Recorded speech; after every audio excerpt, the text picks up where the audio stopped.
Hello, everybody. Welcome to Blue Terracotta Productions. Today, we are going to be talking about our upcoming series, Hayworth Valley. This video is being made to help understand what Hayworth Valley is all about and what we're looking for with some actors, writers, body doubles, and so on. And as we talk, you will see our extremely intense and hardcore Minecraft gameplay. Moving on, HV is about a group of teenagers uncovering some untold town secrets. Hayworth Valley isn't focused on one character in particular. All of our characters, in a way, are protagonists with their own storylines, traits, interests, and lives.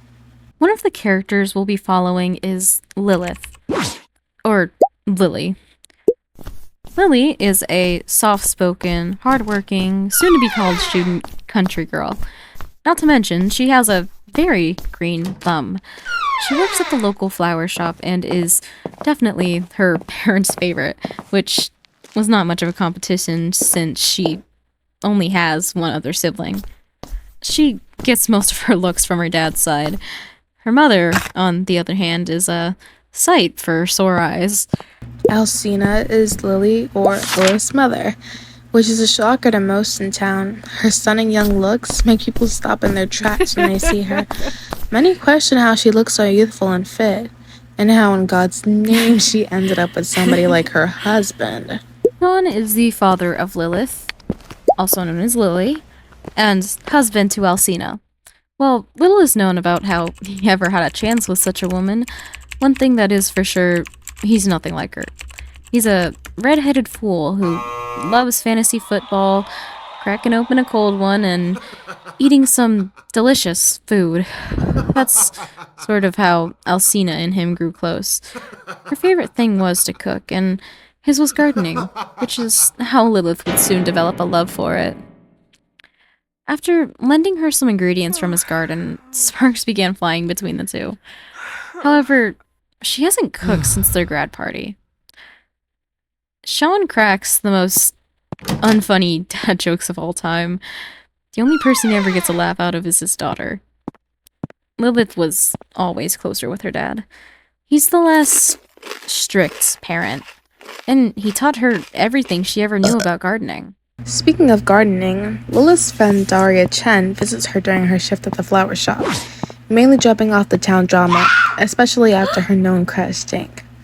Daria is more on the wealthy side of Hayworth, but is one of the most humble in the series. She's known around school for being a very open-minded and down-to-earth girl. Not only that, she's the captain of their school's varsity lacrosse team.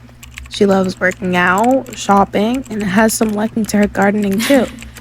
However, she isn't afraid to speak her mind, and because of that, she gets herself in some occasional trouble. Now that we're on the topic of trouble, Zink is our next character that we're looking to speak about. Zink Velasquez is the embodiment of human rage. He's a cocky teen who shows little to no remorse for his actions, whether or not he's wrong or right. If he has a bad day, he makes sure it is known to everyone that their day will get just as, if not even worse. He doesn't go out of his way to be rude, he's just really hostile with people. He doesn't open up a lot and really only has a small group of friends, those of which he doesn't even confide in. Most of this persona he puts on is caused by some deeper conflict from his childhood. His dad walked out on him and his family when he was only a few days old, which made him feel like a burden for most of his childhood. Moving on. We have Dink. If you couldn't guess by now, Zink and Dink are twins. Dink is the, and I quote, weird twin. And before we get flamed for the lazy character design, his real name is Damien.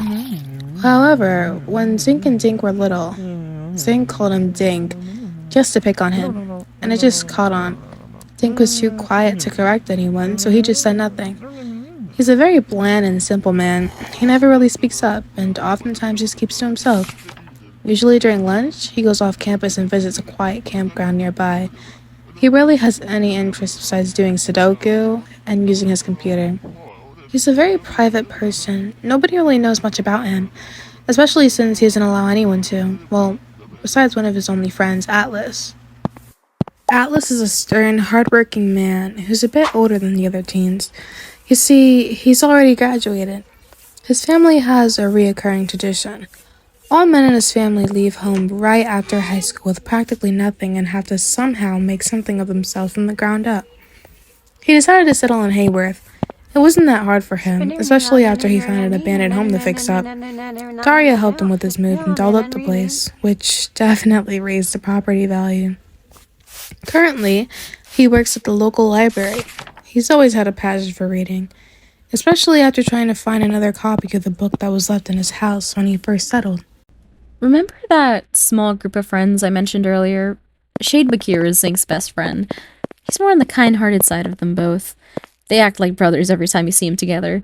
You'd hardly believe that Zink would act so differently, but Shade just brings personality out of him. He's always helping him calm down when he lashes out, and he always apologizes for Zink's actions because he knows he really doesn't mean it. Shade tries to be nice to everyone, even Dink. He's also always the top of his class, but usually hates going. He skips a lot, mostly because he hates his teacher, Mr. Insanis. While being a good student, he's kind of unserious, but when you take other factors of him, he's a really understanding and caring person. And to keep it a bit of a secret, he's also had a crush on Zink's older sister, Charlotte, but he hasn't really told anyone from fear of Zink's reaction. Shade isn't an only child. He has a younger sister named Dylan Bakir. Most people think Dylan is the older sibling from the maturity difference, especially because she's more boyish than the stereotypical girl is supposed to be. Dylan is one of Dink's close friends as well, along with Atlas. She loves art and annoying Shade about his crush. She doesn't need to worry about that because she has a girlfriend of her own. Dylan and her girlfriend May are complete opposites. May doesn't have the best knowledge with school, especially after unwillingly dropping out. She was adopted by some questionable parents. They were completely oblivious of what to do to be better parents, and to be completely honest, they only adopted her to write it off on their taxes. Oftentimes, they did a lot of fun things without her and left her home without a nanny, forcing her to essentially raise herself. On the days she was alone, she picked up some baking tricks to fend for her hunger. That's where her love for baking sparked. Another determined girl is the twins' older sister. Her name is Charlotte. She's only a couple months older than the twins, but is still in their grade. She's a huge helper and always doing something. She was the only sibling who had an actual childhood with their father before he mysteriously left. But with the time he was with her, she didn't waste it. She always went out of their way to help save money for her parents, especially because the twins were later approaching. Her mom doesn't say it, but she definitely favorites her, especially after everything she's done since she was little. She's a very open person and always manages to settle the problems erupting between the twins. A couple hours before her dad left for good, she went to her room to find a book placed on her bed. She isn't really the academic weapon of the family, but she's still pretty smart, streetwise, and still manages to do good in her classes. Hey guys, brief intermission. I know this is a lot to take in, but please try staying with us. We're like halfway through. We'll try hurrying the rest of the characters. We're almost done.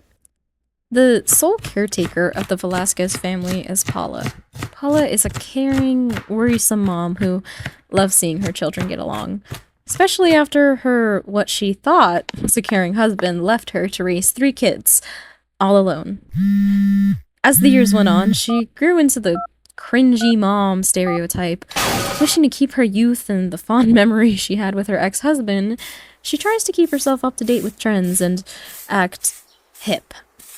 William was the name of her high school sweetheart and forever lover. Even though William came from a wealthy family, he never saw others as lesser than. He was a really great person, which attracted Paula. And soon enough, Paula found out she was pregnant shortly after they graduated. And last but not least, we have Mr. Insanis, who is a teacher at Hayworth K-12. He's an older gentleman who people see as the madman of HV. Not many people know much about him. They only see him for the gibberish he screams around town. Nobody really knows why he acts the way he does, or what happened for him to act this crazy. Nobody ever tried looking into it. Some rumor spread that he was once a normal man who lived the pretty average life before something changed someday. And without further ado, that concludes our video. All of the characters mentioned today aren't the only ones that are going to be making appearances in Hayworth Valley. These are the ones we just know are set in stone. Thank you guys so much for watching. It was a lot of information, but if you stayed to the end, thank you. And I hope you please consider, helping out on this series. And I think it's going to be a really great experience for everyone who joins and everybody who considers watching. So thank you, and we'll see you on the next one. Bye, guys.